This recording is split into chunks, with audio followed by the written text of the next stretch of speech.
This channel does not promote any violent, harmful, or illegal activities. All content provided by this channel is meant for an educational purpose only. Darjeeling চিড়িয়াখানায় দুই snow লেপার্ডের নামকরণ করলেন এবার মুখ্যমন্ত্রী। একজনের নাম দিয়েছেন ডার্লিং, আরেকজনের নাম চার্মিং। চারটি রেড পান্ডারও নামকরণ করেছেন মমতা বন্দ্যোপাধ্যায়। রেড পান্ডাগুলির নাম পাহাড়িয়া, ভিক্টোরি, ড্রিম এবং হিলি।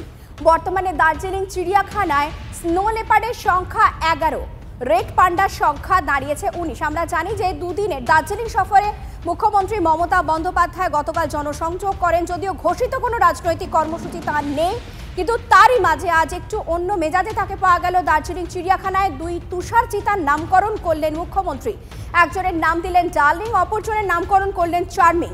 কথা বলবো, আমাদের সঙ্গে টেলিফোনে রয়েছেন আমাদের প্রতিনিধি দীক্ষা ভূঁইয়া। দীক্ষা, দেখো, মুখ্যমন্ত্রী আজকে রিজমন্ড হিল থেকে হেঁটে চিড়িয়াখানা যে দার্জিলিং চিড়িয়াখানা সেইখান পর্যন্ত তিনি যান এবং সেখানেই আমরা জানি যে দুটো তুষার চিতা শাবক হয়েছে। সেই তুষার চিতা শাবকের তিনি নাম রেখেছেন ডার্লিং এবং অপরটি রেখেছেন।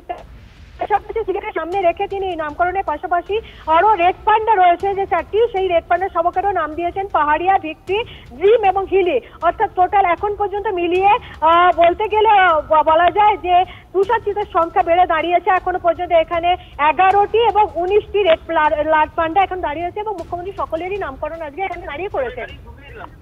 ধন্যবাদ দীক্ষা। কথা বললাম আমাদের প্রতিনিধি দীক্ষা ভূঁইয়ার সঙ্গে।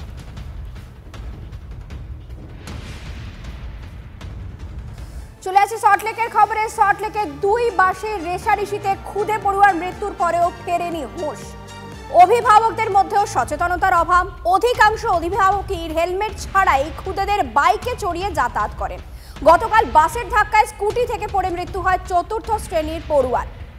কথা বলবো, আমাদের সঙ্গে টেলিফোনে রয়েছেন আমাদের প্রতিনিধি রঞ্জিত। রঞ্জিত, দুর্ভাগ্যজনক ঘটনা যে এইভাবে দুটি বাসের রেষারেষিতে স্কুল ছাত্রের মৃত্যু হলো, তাও আবার 4র্থ শ্রেণীর পড়ুয়া। কিন্তু কোথাও গিয়ে অভিভাবকদের মধ্যেও কি সেই সচেতনতার অভাবটাই চোখে পড়ছে?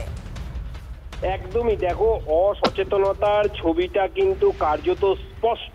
অর্থাৎ গতকাল যে দেখা গেল সল্টলেক 2 নম্বর গেটের সামনে 215 রুটের দুটি বাসের রেষারেষির জেরে খুদে পড়ুয়া অর্থাৎ 4র্থ শ্রেণীর ছাত্র আয়ুষ পাইকের মৃত্যু হয়েছিল এবং কেষ্টপুরের বেসরকারি সেই ইংলিশ মাধ্যম স্কুলের অভিভাবকদের মধ্যে দেখা গেল সেই সচেতনতার অভাবের চিত্র। অর্থাৎ অধিকাংশই অভিভাবক বিনা হেলমেটে খুদে স্কুল পড়ুয়াদের বাইকে করে বাড়ি নিয়ে যাচ্ছেন। হেলমেট কই যদি প্রশ্ন করা হয় তারা বিভিন্ন ধরনের অজুহাত দেখাচ্ছেন। কেউ বলছেন কাছেই বাড়ি, সেই কারণে হেলমেট পরতে ভুলে গেছেন। ঠিক তেমনি সমান্তরাল ভাবেই স্কুল পড়ুয়াদের মাথায় হেলমেট নেই এবং দুর্ঘটনা। তুমি আমাদের সঙ্গে থাকো, কি বলছেন অভিভাবকরা আপনাদের শোনাবো। শিশুর মাথায় হেলমেট আছে, আপনার মাথায় হেলমেট নেই। আমি পাশেই থাকি, ছেলেটাকে সেফটি দিয়েছি, আমি এখানে এক্ষুনি পৌঁছে যাবো। না, পাশে থাকেন বলে দুর্ঘটনা ঘটবে না এরকম তো কোনো, সেটা তো নিঃসন্দেহে, আপনি এটা বুঝতে পেরেছি। আপনার কাছে তো তাহলে নিশ্চয়ই উইদাউট হেলমেট, হেলমেট কোথায় আপনার? পাশেই বাড়ি, ওর জন্য দুর্ঘটনা জানেন? জানি। তাহলে আপনার মাথায় হেলমেট নেই কেন? বাচ্চার মাথায় হেলমেট নেই, আপনার মাথায় হেলমেট নেই, কত ভুলই একটা, খেয়াল রাখবো। তো বাচ্চা নিয়ে যাচ্ছেন, হেলমেট কোথায় আপনার মাথায়? আমাদের কাছে বাড়ি, খুব কাছেই একদম। আমরা হেলমেট পরা উচিত, কিন্তু মানে খুব তাড়াতাড়ির মধ্যে আর ব্যস্ততা থাকে এমন, সংসার পাতি, আবার এদের দেখভাল, মানে সময়ের খুব অভাব। হেলমেটও নেই, নাম্বারও নেই, লাইসেন্সও নেই। এইভাবে বাচ্চা নিয়ে যাচ্ছেন আমার বাড়ি লাফ মারলেই সোজা পিছনে, মানে কাছে বাড়ি বলে অ্যাক্সিডেন্ট হবে না। তার বাড়ি যদি এইটুকু বেরোনোর জন্য কটা হেলমেট ইউজ করবো? ওই যে আমার বাড়ি, আপনি হেলমেট ইউজ করবেন না, বাচ্চাটারও তো জীবন আছে। কালকে সব বাচ্চা মারা গেছে, আপনি কি জানেন? আমার বাড়ি এই পাশেই আছে, আমার পাশেই বাড়ি।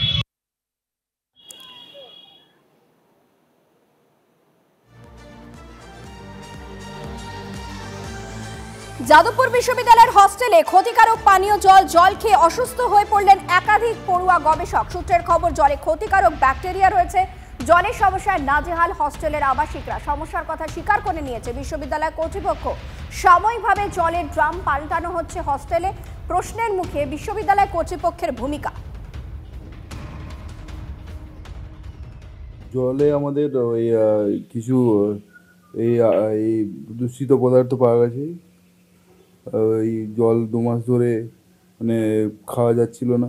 দুজন প্রফেসর ছিলেন, তারা স্বীকার করেছেন এবং বলেছেন যে আমাদের নিচের অ্যাকোয়াগার্ডটিতে ব্যাকটেরিয়া পাওয়া গেছে এবং ওপরের যে অ্যাকোয়াগার্ডটা সেটাতেও ব্যাকটেরিয়া পাওয়া গেছে। ভিসি স্যার প্রথম দিনকে বলেছিল 15 দিন আগে যে আমাদেরকে একটা নতুন অ্যাকোয়াগার্ড বসিয়ে দেবে, কিন্তু ডিন অফ স্টুডেন্টস স্যার রজতবাবু বলেন যে তোমরা ভিসির কাছে গেছো, ভিসি যখন বসিয়ে দেবে তাহলে আমার কাছে এসছো কেন। তাদের মধ্যে একটা কথা তাহলে রাইভালরির বিষয় আমরা দেখতে পাচ্ছি, কেন হচ্ছে আমরা জানি না। অসুবিধা ছিল ঠিক, আমরা তার সমস্যার উপর সমাধানও করেছি। ওই অ্যাকোয়াগার্ড গুলো কি সারিয়ে দেওয়া হবে স্যার? সবই হচ্ছে, ওরাই জানে, ওরা সব বলতে পারবে। Short term solution, long term solution সবই হয়েছে। যাদবপুর হোস্টেলের জলে ক্ষতিকারক ব্যাকটেরিয়া এবং সেই ক্ষতিকারক ব্যাকটেরিয়া পাওয়া গিয়েছে বলে সূত্র মারফত জানা যাচ্ছে। তার ফলে হস্টেলে যে জলের সাপ্লাই তা কিন্তু সম্পূর্ণরূপে বন্ধ, জল পাওয়া যাচ্ছে না যাদবপুর হোস্টেলে। বিশ্ববিদ্যালয় কর্তৃপক্ষ সাময়িক যে ব্যবস্থা করেছে তাতে কয়েকটা জলের ড্রাম তারা এখানে এসে দিয়ে গিয়েছে, কিন্তু তাতে কি আদৌ সমস্যার সুরাহা হবে? এই জলের ড্রাম দিয়ে কি এতজন পড়ুয়া যারা এই হস্টেলে থাকেন, আবাসিক যারা, তাদের জলের সমস্যা মেটানো সম্ভব? বিশ্ববিদ্যালয় কর্তৃপক্ষকে বারবার জানানোর পরেও প্রায় 2 থেকে 2.5 মাস ধরে এই জলের সমস্যা।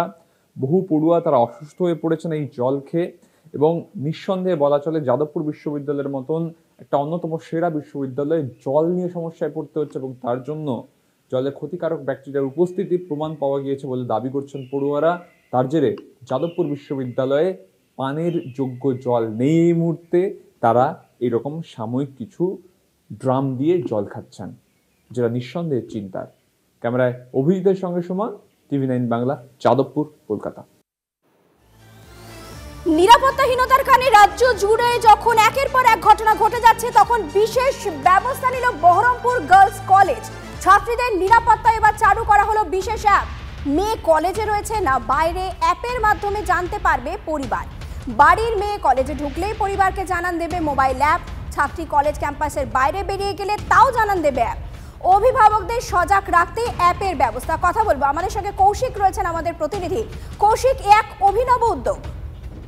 একদমই তাই, যে এক অভিনব উদ্যোগ। যেমনটা আরজি করে ঘটনা ঘটেছিল, সেখানে কোথায় কি ঘটেছিল এখনো স্পষ্ট নয়। সেই সব ঘটনা এবং মহিলা অর্থাৎ ছাত্রছাত্রীদের নিরাপত্তার কথা মাথায় রেখে কিন্তু এই অ্যাপের চিন্তা ভাবনা করা হয়েছিল কলেজ কর্তৃপক্ষের পক্ষ থেকে, এবং তারপরে সেই অ্যাপটি তৈরি করা হয়েছে এবং এই অ্যাপের নাম দেওয়া হয়েছে বহরমপুর গার্লস কলেজ অ্যাপ। এবং সেই কলেজের অ্যাপের মধ্যে ছাত্রীরা যখন তাদের কলেজের মধ্যে প্রবেশ করবেন সেইটি জানান দেবে তার পরিবারের কাছে, এবং কলেজ ক্যাম্পাসে ঘোরাঘুরি করলেও কিন্তু শিক্ষক বা অধ্যক্ষ যারা রয়েছেন তাদের কাছেও কিন্তু জানান দেবে এই অ্যাপ। পাশাপাশি তাদের বাড়িতেও জানান দেবে। আবার যখন কলেজ থেকে বেরিয়ে যাবেন সেই মুহূর্তেও কিন্তু জানান দেবে। অর্থাৎ যে এই মুহূর্তে যখন রাজ্য জুড়ে বিভিন্ন নিরাপত্তা বা বিভিন্ন জনিত কারণে যেমন উদ্বেগ প্রকাশ হচ্ছে, সেই জায়গায় কিন্তু বহরমপুর গার্লস কলেজ একটা নতুন অ্যাপের মাধ্যমে তাদের নিরাপত্তা দিতে আরো তৎপর হবে বলে তারা মনে করছেন।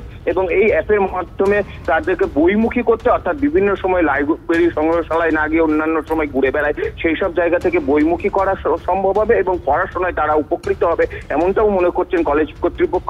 এবং এই ঘটনায় কিন্তু যেমন অভিভাবক